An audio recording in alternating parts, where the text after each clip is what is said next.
Salut la team, bienvenue sur My News Tech. Petite présentation, nouvelle batterie de la marque Magma. C'est une batterie MySafe. On va la déballer ensemble. On va regarder un petit peu ce qu'il en est. Je l'ai un petit peu testé. On commence à avoir vraiment beaucoup de batteries MagSafe comme ça. On vous fera un comparatif entre les diverses marques et tout dans d'autres vidéos qui vont venir. Là, dans l'immédiat, on va se consacrer sur ce partenaire. Un grand merci aux partenaires, un grand bravo et un grand merci à tous les abonnés, parce que c'est grâce à vous tous qu'on arrive à récupérer des bons produits, et de liker, de partager, d'aimer, voilà. Grand merci et un grand bravo pour tout le travail que vous faites. On va frôler les 600 là bientôt. On y est bientôt. Un grand bravo pour tout ce travail. La chaîne, elle a un petit peu plus d'1 an. Et franchement, elle a bien évolué grâce à vous tous. Allez, on déballe. Donc, le modèle qu'on a reçu, il est en blanc. On a une petite carte d'accueil. Voilà. Nous vous remercions. Voilà. Donc, la société qui va vous remercier quand vous allez la recevoir. Il y a une petite bague qui est livrée, qui va vous permettre aux téléphones qui ne font pas MySafe, mais qui font la charge sans fil, vous pourrez coller ça derrière votre téléphone. Vous pourrez coller ça derrière votre téléphone ou alors derrière votre coque. Et ça vous permettra d'avoir la recharge sans fil. Alors, il y a une petite protection qui est devant. Donc, on ne l'a pas enlevé, on l'a laissé exprès pour l'enlever avec vous. Moi, j'aime bien enlever les protections. Écoutez ça. Voilà. Ça montre toujours que c'est un produit neuf qui est arrivé. Il y a même une petite qui est sous le côté. Donc, celle-là, elle ne fera pas de bruit parce qu'elle a... Voilà, tac. Elle est vraiment petite. Donc, elle ne fera pas du tout de bruit au décollage. Et derrière, vous avez une languette qui va vous permettre de faire un support. Donc vous avez plusieurs niveaux. Voilà, tac, vous pouvez ici là vous avez 3 parties aimantées. Donc soit vous la mettez sur la partie aimantée, donc ça va vous faire une inclinaison d'un certain angle. Sinon, si vous voulez la mettre un petit peu en dessous, voilà, un petit peu en dessous, ben, ça va vous permettre de faire un angle un petit peu plus incliné. Voilà. Et si vous la remettez bien dessus, voilà. Donc vous pouvez régler un petit peu l'angle que vous voulez, vous voyez. Et quand il va y avoir le téléphone dessus, voilà. Donc tac, voilà, la tac, ça s'est collé, ça s'est mis en MySafe. Alors contrairement à d'autres batteries, l'avantage qu'elle a aussi, c'est que quand on la met derrière le téléphone, elle va pas s'allumer automatiquement. Donc si on n'a pas envie qu'elle s'allume, on n'a pas à aller faire des manipulations dans les boutons. Voilà. Là, on se met en position, tac, ça tient bien, hein, on a fait plusieurs tests, voilà, ça tient bien. Si vous voulez un petit peu plus inclinée, vous la mettez plus inclinée. Voilà, vous la voulez un peu plus droit, vous la réglez un petit peu plus droit. Si vous voulez le téléphone dans l'autre sens, ça marche également. Voilà. Donc vous pouvez régler un petit peu dans les sens que vous voulez. Alors, ce qui est bien, c'est que cette batterie-là, elle n'a pas que le visuel donc de charger un téléphone. Vous avez une sortie USB-A, alors je crois que c'est du USB-A 3, et il y a entrée-sortie en USB-C. Donc là, on va faire un test de puissance pour voir un petit peu la puissance que ça a au niveau des appareils. Donc là, on a...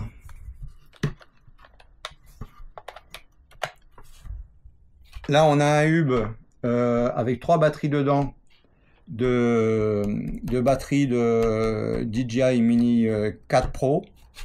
Et il faut un minimum de 20 watts pour avoir de la charge rapide. Hein. Donc, on va voir. Donc là, on est en USB-A 3. Donc, on va se passer également donc, en USB-A. Et on va aller connecter le hub pour voir ce qui se passe. Donc là, on a 5 volts 15 qui est enclenché. On va voir au niveau du hub, qu'est-ce qui se passe. Donc là, pour le moment, on a une charge lente. Alors, Voilà, donc là je rallume. Voilà, 5 volts 11, 0,95 ampères. Donc voilà, 1 ampère et quelques. Donc là on a de la charge lente, normale, la charge normale. Hein. Et on est à 9 ampères, 70. Voilà. 9 ampères 700, donc pratiquement 10 ampères. On a pratiquement 10 ampères, 5 volts 12. Donc voilà, donc c'est de la charge normale. Maintenant, on va faire un test. On va la passer donc pour voir si ça gère la charge rapide. Donc pour la charge rapide, on va passer en USB-C vers USB-C. On va connecter le testeur en USB-C, donc sur l'entrée-sortie USB-C. Voilà. On va brancher le câble en USB-C et on va brancher le hub en USB-C. Et là, voilà, ça s'est mis en route tout seul. Ça passe à 9 volts 13, 1 ampère 30, 1 ampère 60, 1 ampère 80, 1 ampère 97, 2 ampères, 2 ampères 15, 19 volts 75, donc 20 volts. Voilà, donc on a de la charge rapide. Alors la batterie elle est chargée à 100%, hein. Moi j'aime pas faire travailler des batteries si elles n'ont pas été chargées au moins la première fois à 100%. Hein. On l'a déjà chargée, déchargée et rechargée. Là déjà un cycle de charge pour voir un petit peu comment elle se comportait. Et là pour le moment la batterie se comporte très bien. Donc suivez bien les vidéos, vous allez la revoir dans d'autres vidéos. Hein. C'est une très bonne petite batterie avec son support qui est derrière. On la mettra également en comparatif dans d'autres vidéos futures qui vont venir avec d'autres batteries qui ont un système également de béquilles derrière. Et d'autres batteries qui n'ont pas de béquilles, comme ça vous verrez les plus et les moins de chacune. Voilà, donc là on est toujours à 9 volts 17, 2 ampères 15 et 19,77 watts. D'accord? Donc 2,153 ampères et 19,75-77 watts. Voilà, donc on a 20 watts. Hein. Voilà, donc on a de la charge rapide pour charger les batteries de drone. Donc mes amis les dronistes, c'est également une batterie que vous pouvez amener avec vous. Alors maintenant, c'est sûr que si vous mettez un téléphone dessus, vous allez perdre la charge rapide, logiquement. On va voir si elle est capable de gérer le MySafe et la charge rapide en sortie. On va voir ça dessus. Allez, c'est parti. Que va-t-il se passer? Donc là, pour le moment, pas de MySafe, toujours de la charge rapide. Là, on est toujours allumé. Il y a un voyant vert qui est allumé, donc comme quoi que ça envoie du courant. Mais j'ai pas de charge rapide qui s'est déclenchée. Si j'appuie une fois sur le bouton, je suis passé à 5 volts. Voilà, vous vous rendez compte, la batterie elle est intelligente. Vous pouvez avoir le téléphone en MySafe dessus. Elle est en train de charger un appareil en charge rapide. Tant que vous ne lui avez pas donné l'ordre de changer son mode de charge, elle ne va rien changer. Vous faites une pression sur le bouton marche arrêt. Automatiquement, elle va comprendre que vous voulez aussi envoyer du jus en MySafe à l'iPhone ou à un autre téléphone.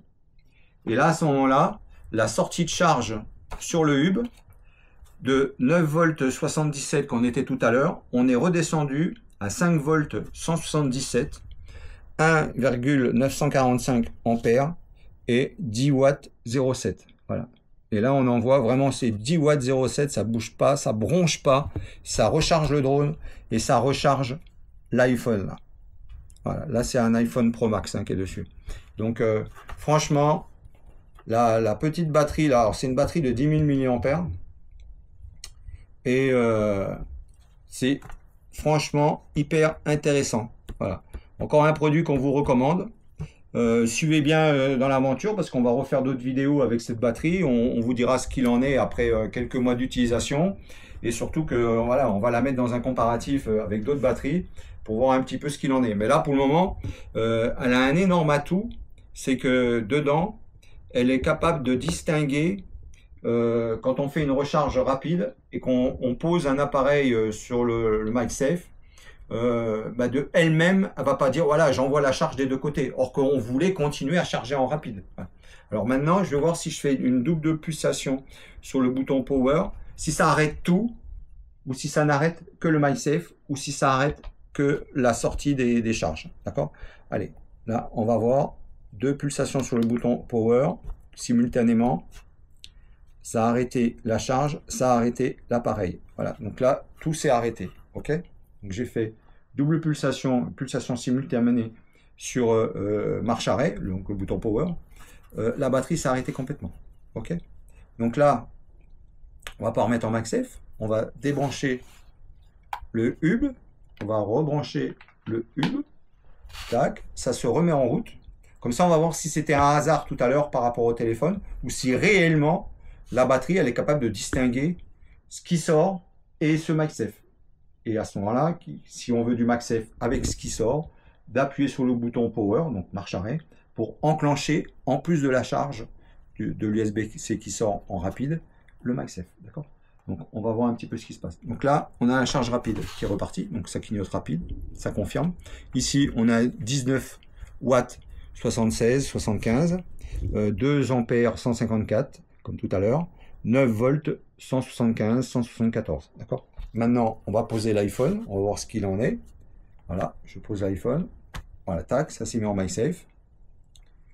Il n'est pas en charge. Là, ça continue à charger normalement. Donc, c'était pas un coup de chance, un coup de hasard, voilà, ou un coup parmi d'autres. Non, là, je le fais 2 fois.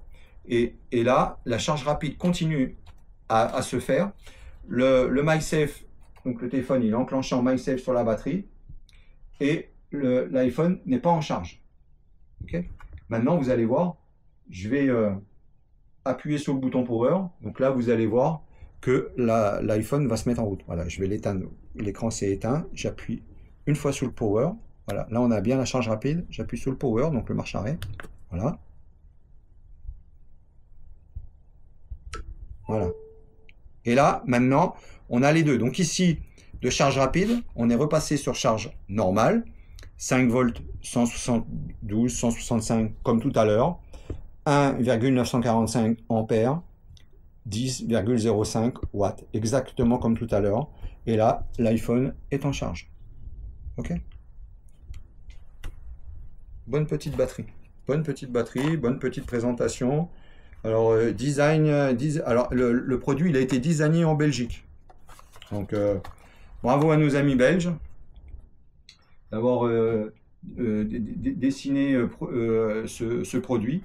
Voilà, Magma. Retenez bien cette marque. Magma. Allez les amis. À plus tard. Comme on dit toujours, pour se revoir, il faut se dire au revoir. Bye bye la team. Bon allez les amis, la suite de la vidéo. Pour cette batterie Volcan, la Magma. Merci encore à ce partenaire. Donc là, au niveau de la charge. Alors, déjà, comme j'ai dit, j'adore cette batterie parce que quand on la clip, elle se déclenche pas. Donc, si on n'a pas envie d'avoir une charge, mais on n'a pas la charge. Pour avoir la charge, on appuie une fois sur le bouton et là, la charge MagSafe va se déclencher. Alors, pour pouvoir la remettre en charge, alors, elle était à 12%. Donc, je l'y mets en charge à 18h10 avec un contrôleur donc, de charge à 15 watts de charge. Une heure après, donc à 19h10, j'ai envoyé toujours 15 watts de charge dedans. Elle a gagné 30%, donc elle est passée à 42%. À 20h10, donc une heure après, elle était à 10 watts de charge, elle était à 72%.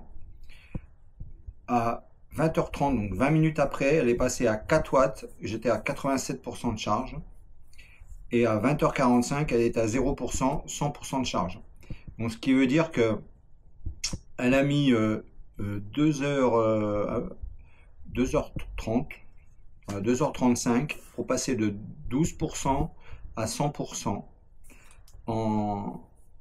Les 2 premières heures, elles étaient à 15 watts. Après, elle est passée à 10 watts. Après, elle est passée à 4 watts et ensuite à 0 watts. Voilà. Donc, ça charge relativement rapide. Tout en sachant que plus la charge est rapide, plus les batteries souffrent. Donc, faire attention avec les charges rapides. Mais disons, voilà.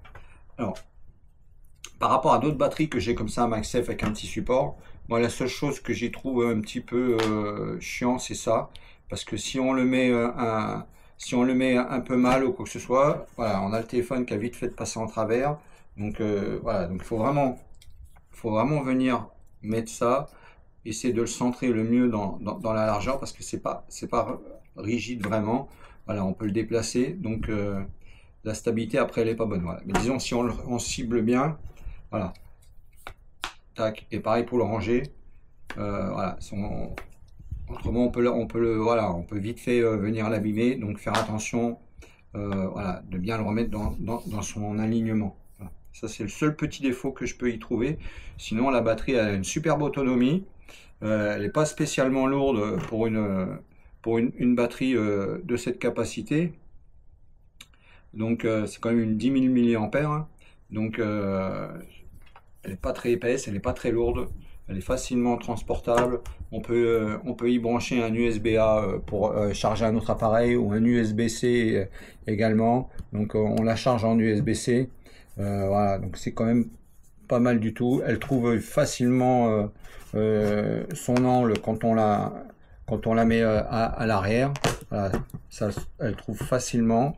C'est quand même relativement assez puissant. Bon, à savoir que là, je suis avec une coque Rhino-Shield, hein, leur fameuse coque Rhino-Shield MagSafe avec un aimant de folie qu'il y a là-dessus. Hein. Mais disons, mais quand même, voilà, ça marche quand même pas mal. Je l'ai essayé avec d'autres coques, ça marche quand même pas mal du tout. Ça tient, quand on la secoue, ça tombe pas. Voilà, par rapport à d'autres batteries que l'on a eu, à peine qu'on bouge, ça tombait. Non, là. Dans une autre vidéo future, dans ce type de coque, dans ce type de batterie MagSafe, on va vous faire un comparatif entre divers hauts de batterie. Donc il y a des marques différentes. Voilà. Donc on vous fera un petit comparatif, les plus et les moins de chacune. Chacune ont leur utilité, leur plus et leur moins. Elles sont toutes pratiques, toutes utilisables. Voilà. Nous on est vraiment très contents des batteries comme ça MagSafe, des partenaires que nous ont envoyés. Donc n'oubliez pas, likez, partagez, mettez des commentaires, comme vous faites actuellement, vous faites vraiment tout bien. Encore merci, c'est grâce à vous qu'on a des bons partenaires avec des bons produits. Et bonne continuation, prenez soin de vous, hydratez-vous. On est vraiment dans des grosses chaleurs actuellement, tout dépend d'où vous êtes. Et nous là, nous on est actuellement, on est vraiment dans des grosses chaleurs. N'oubliez pas, le 31 août au 1er septembre 2024, il y a la COP 34 qui se passe au lac du Selagou. C'est une rencontre entre copains de riders, trottinettes, gyro-roues. S'il y a des vélos électriques, tout ce que vous voulez, voilà, vous pouvez venir, vous serez tous bien accueillis.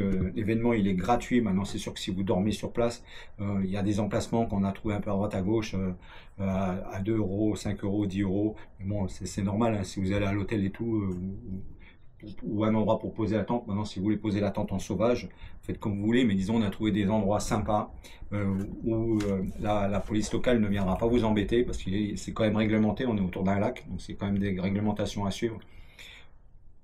Et donc venez, on va partager nos divers moments, nos modifications. Voilà, il y a des terrains de off-road et tout, on peut s'amuser, on peut faire plein de choses. Ceux qui n'ont pas d'appareil off-road ou quoi que ce soit, ben, on fera une petite sortie sur les routes et tout. Il n'y a aucun souci, c'est vraiment avec une vue incroyable. Regardez le lien, on va vous le mettre en description pour vous amener sur le tour du lac qu'on a fait pour vous montrer. Voilà, allez les amis. Likez, partagez, abonnez-vous, parce que tout ça, ça nous aide énormément. Et en même temps, ça vous aide, puisque ça nous permet de récupérer des produits pour vous et des remises. Allez les amis, bye bye.